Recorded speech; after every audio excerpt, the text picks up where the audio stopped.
बच्चों, क्या ईद सिर्फ नए कपड़े पहनने का नाम है या ईद की खुशी कुछ और भी होती है? आइए एक प्यारी कहानी सुनते हैं। रमजान का मुबारक महीना खत्म होने वाला था। पूरा मोहल्ला ईद की खुशी में मसरूफ था। हर घर में सफाई हो रही थी और लोग नए कपड़े खरीद रहे थे। इसी मोहल्ले में एक प्यारा सा बच्चा रहता था जिसका नाम फैजान था। फैजान ईद का बहुत बेसब्री से इंतजार कर रहा था। एक दिन फैजान अपने अब्बू के साथ बाजार गया। बाजार में बहुत रौनक थी।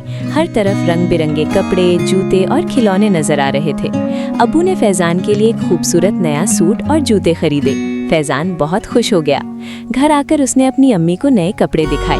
अम्मी ने मुस्कुराकर कहा, बेटा, ईद सिर्फ नए कपड़े पहनने का नाम नहीं है, ईद खुशियाँ बांटने का दिन भी है। फैजान ने पूछा, अम्मी, खुशियाँ बांटने का क्या मतलब है? अम्मी ने कहा, बेटा, ईद के दिन हमें गरीब लोगों की भी मदद करनी चाहिए ताकि वो भी खुशी से ईद मना सकें। अगले दिन ईद की सुबह फैजान जल्दी उठ गया। उसने नहाकर अपने नए कपड़े पहने और बहुत खुश नजर आ रहा था।